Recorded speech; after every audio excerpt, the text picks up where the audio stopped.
Tonight, Pulp hangs tough with indie pop rockers scintillate. Catches dodgy Dave Courtney, an ex-con who's written down his life story. Takes a trip with Pulp crime writer Mark Timlin. And to mark National Poetry Day, we hear from two lyrical pugilists.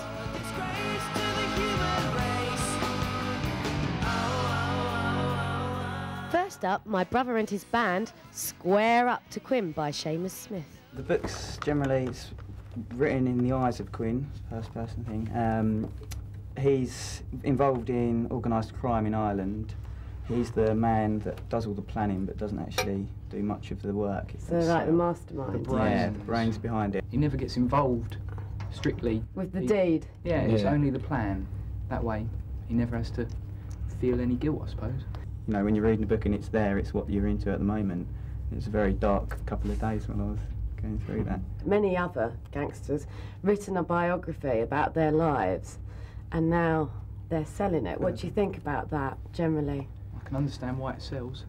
Yeah. Well, why do you say that? Well, people are always interested in things that they don't get to your hear average about, Joe doesn't get to see, do, or be involved in. So it's probably a bit of escapism reading about somebody else's exciting life. Dodgy Dave Courtney, once described as the most feared man in London, has retired from crime and is now beginning a new life as an author. Dave, I know that Roy Pretty Boy Shaw had his biography co-written by Kate Cray, but you wrote yours yourself, didn't you? I actually wrote mine longhand. Did you? Well, yeah. It's just a little bit longer than the other hand. It's just like that. How long did it take you to write it? All afternoon. About 6 months. This is the very first person that's ever called me an author. About 20 minutes ago, she went, "Well, now you're an author." I went, "Wow, I love you for that." You did, I love you for that. I'm an author, okay? And if you don't believe me, I'll shoot you. There is an issue here about the ethics of writing and getting an advance for a biography which is about crime. I do now realise, more so that it's actually been finished, on how influential someone like myself would be to the youth. Now I am aware of what influence I have over people. I intend very much to use it the right way. I am not a policeman hater. We are the best police force in the world, and I truly believe that crime don't pay.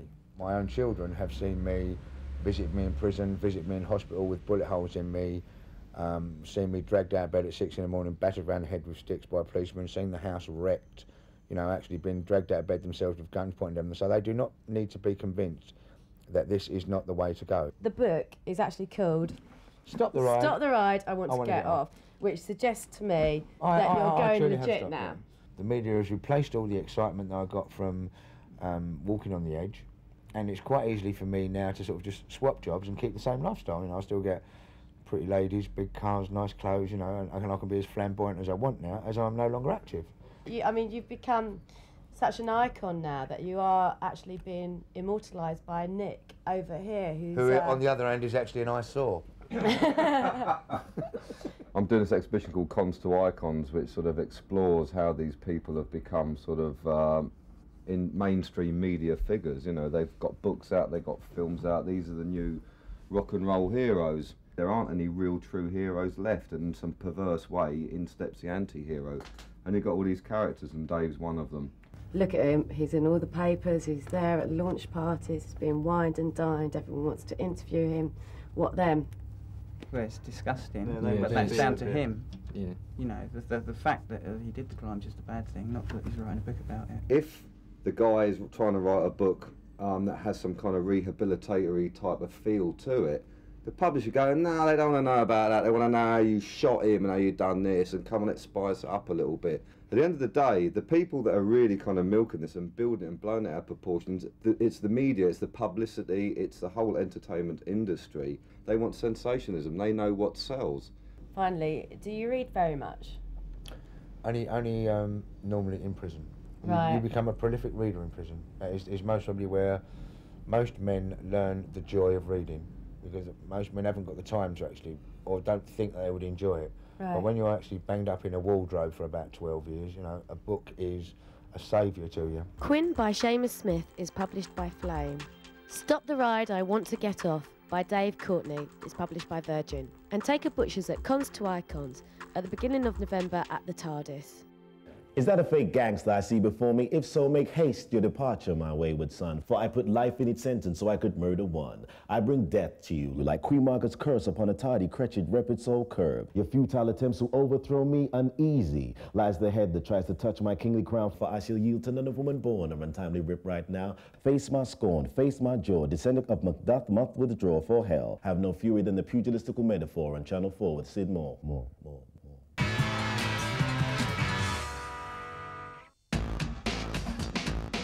I hitched a ride with the creator of the Nick Sharman series, who showed me round his manor. Sharman, who's a private detective from South London, is my hero, my serial hero. Gets hired by an Asian gentleman to find his daughter who's run away with a white boy. And the family are very upset. And he discovers, in fact, that the family want to kill the white boy and the daughter. So he changes sides. And they go on the run. And they get discovered by the family, and there's a bit of a shootout, and that's it. Both you and he actually share a passion for classic cars. Yep. Do you share any other personality traits? Is he your alter ego? I think if you write in the first person and you write about a character for as long as I've written about Sharman, he's got to be. He's very brave, I'm not. And he goes to places I wouldn't even dream of going, and he's tough, and he pulls women just like that, which I can't do. So yeah, of course he's my alter ego, sure. It's not the real world.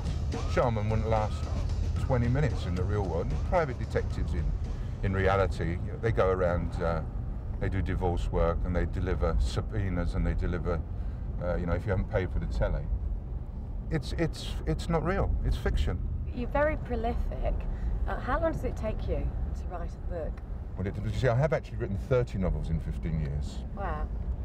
Under about 7 or 8 different names, because that's the only way you can make any money in this lot, this lot really, is to write lots. So, you give me a check now and a subject, and you can have a book, I reckon, in 6 weeks. Mark set up a meet with 2 brothers who'd sold him his motor down on the waterfront. Turns out they'd read The Crew by Dougie Brimson. Review it, they sang like canaries. I think you sort of maybe have got to be a hooligan to appreciate it fully, but it's a good book to read. You know, it's an insight into sort of what I suppose hooligans probably get up to. You gave up on it.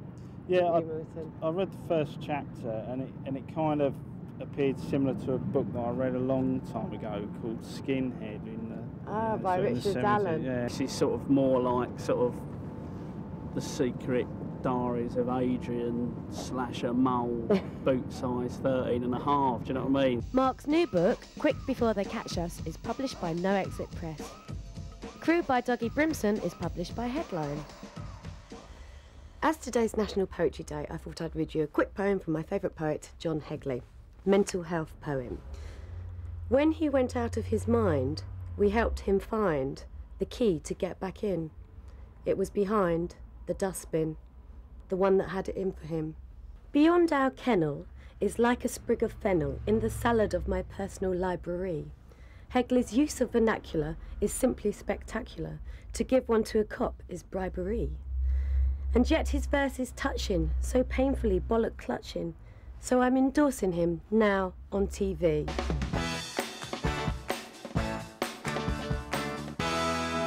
An agent represents authors, and the idea is that we find new talent and the filtering process in publishing, so that we find the new books and sell them to the publisher.